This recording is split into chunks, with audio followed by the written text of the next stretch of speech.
அனைவருக்கும் வணக்கம். Welcome to Lotus NEET biology Tamil YouTube channel.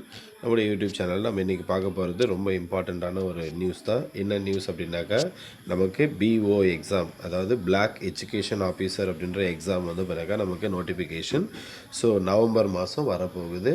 So இதுதான் நம்ம நவம்பர் மந்தில் இருக்கோம். ஸோ எப்போ வேணாலும் நோட்டிஃபிகேஷன் வரலாம். ஸோ அதை பற்றின டீட்டெயில்ஸ் தான் நம்ம இன்றைக்கி பார்க்க போகிறோம். ஸோ நமக்கு நவம்பர் மாதம் நோட்டிஃபிகேஷன் வரும் அப்படின்னு சொல்லிட்டு ஆனுவல் பிளானில் கொடுத்துருக்காங்க. ஸோ அதன்படி நமக்கு வர அடுத்த இயர் வந்து பாருங்க நமக்கு மார்ச்சில் எலெக்ஷன் நோட்டிஃபிகேஷன் இருக்கும்.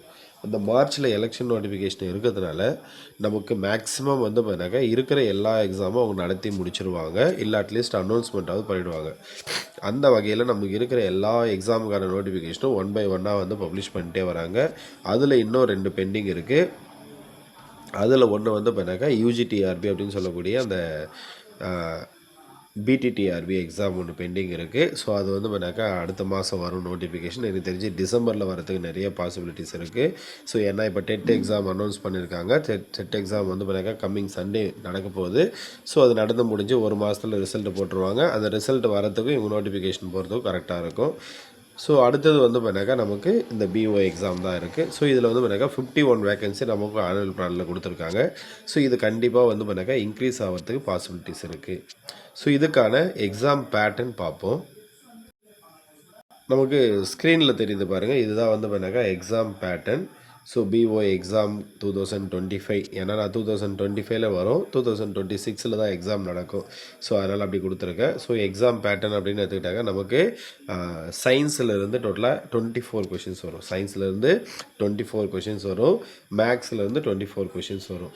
ஸோ யாரெல்லாம் வந்து பார்த்தாக்கா டெட் எக்ஸாம் படிச்சுட்ருக்கீங்களோ அவங்களுக்கு இந்த எக்ஸாம் கொஞ்சம் ஈஸியாக இருக்கும். ஏன் அப்படின்னாக்கா, நீங்கள் ஆல்ரெடி வந்து பார்த்தாக்கா சயின்ஸ் படிச்சுட்ருப்பீங்க. சப்போஸ் வந்து பார்த்தாக்கா மேத்தமெட்டிக்ஸ் சயின்ஸ் மேஜராக இருந்தீங்கனாக்கா, ஸோ நீங்கள் சயின்ஸும் வந்து படிச்சிருப்பீங்க. மேக்ஸும் 24 கொஷின்ஸ் வரும். ஸோ இது ரெண்டும் உங்களுக்கு வரும். ப்ளஸ் வந்து தமிழ் 16 கொஷின்ஸ் வரும். ஸோ இதுவும் வந்து பார்த்தாக்கா உங்களுக்கு கவர் ஆகும். சரிங்களா?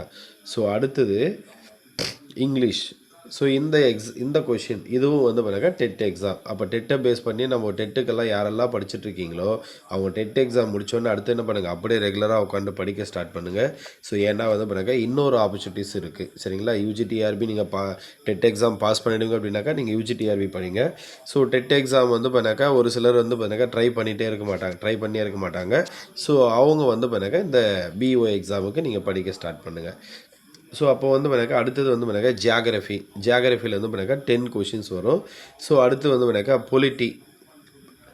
பாலிட்டியில் வந்து பார்த்தாக்கா 10 கொஷின் வரும். ஸோ ஹிஸ்ட்ரியில் வந்து பார்த்தாக்கா 10 கொஷின். நெக்ஸ்ட் வந்து பார்த்தாக்கா கரண்ட் அஃபேர்ஸ் இதில் வந்து பார்த்தாக்கா 10 கொஷின். சைக்காலஜியில் வந்து பார்த்தாக்கா 30 கொஷின்ஸ் வரும். ஸோ இப்போ சைக்காலஜியாக இருக்கட்டும், இங்கிலீஷ், தமிழ், மேக்ஸு, சயின்ஸ் இதெல்லாம் வந்து பார்த்தாக்கா டெட்டு சிலபஸ். டெட்டில் என்ன படிச்சிங்களோ அதே தான் வந்து பார்த்தாக்கா இங்கேயும் வரும். சரிங்களா? அப்போது இப்போ வந்து பார்த்தாக்கா நம்ம உங்களுக்கு நோட்டிஃபிகேஷன் நவம்பர் மாதம் வரும்னு சொல்லிட்டேன். எக்ஸாம் பேட்டர்னும் சொல்லிட்டேன். சரிங்களா? எவ்வளோ மார்க் எடுத்தால் சார் நமக்கு வந்து பார்த்தாக்கா பிஓ எக்ஸாமில் வாய்ப்பு இருக்குது அப்படின்னா, இப்போ லாஸ்ட் இயர் கட்டாக போயிடுச்சு பார்ப்போம். அப்போ லாஸ்ட்டாக நடந்த பிஓ எக்ஸாமில் எவ்வளோ ஃபஸ்ட் மார்க் வந்ததுனாக்கா 105. ஸோ இதுதான் வந்து பார்த்தாக்கா ஃபஸ்ட்டு மார்க்கு. அப்போ நீங்கள் வந்து பார்த்தாக்கா அட்லீஸ்ட் வந்து பார்த்தாக்கா ஒரு 95 ப்ளஸ் எடுத்தீங்க அப்படின்னாக்கா கண்டிப்பாக பிஓ எக்ஸாமில் போஸ்டிங் வாங்குறதுக்கு நிறைய பாசிபிலிட்டிஸ் இருக்குது. அது எந்த கம்யூனிட்டியாக இருந்தாலும் சரி. 95, 100 above. ஸோ 95 ப்ளஸ் எடுத்திங்கனாவே மேக்ஸிமம் வந்து பார்த்தாக்கா போஸ்டிங் வரதுக்கு வாய்ப்பு இருக்குது. ஸோ நீங்கள் ஒன்ஸ் நீங்கள் பாஸ் பண்ணிட்டீங்க அப்படின்னாக்கா உங்களுக்கு வந்து பார்த்தாக்கா யூஜிடிஆர்பி, அதாவது செகண்டரி கிரேட் டீச்சர்ஸ்ன்னு சொல்கிறோம் இல்லையா? ஸோ அப்போ யூஜிடிஆர்பி எழுதி முடிச்சிங்க அப்படின்னாக்கா, அதாவது வந்து 6th to 10th டீச்சர்ஸ் போய் ஸ்கூலில் டீச்சிங் பண்ணுவீங்க இல்லையா, அவங்களுக்கு என்ன சேலரி கிடைக்குமோ அதே சேலரி தான் வந்து பார்த்தாக்கா இந்த பிஓ எக்ஸாமுக்கும் கிடைக்கும். சரிங்களா? ஸோ சேலரியும் வந்து பார்த்தாக்கா அதிகமாக தான் இருக்கும். ஸோ ஜாபும் வந்து பார்த்தாக்கா ரொம்ப வந்து பார்த்தாக்கா ரெஸ்பெக்ட்ஃபுல்லான ஜாபு. ஸோ படிக்கணும்னு இன்ட்ரெஸ்ட் இருக்கிறவங்க இப்போ இருந்து படிக்க ஸ்டார்ட் பண்ணுங்கள். கண்டிப்பாக வரக்கூடிய பிஓ எக்ஸாமில் பாஸ் பண்ணி வேலைக்கு போகலாம் அப்படின்னு நம்பிக்கையோடு படிங்க. நன்றி, வணக்கம்.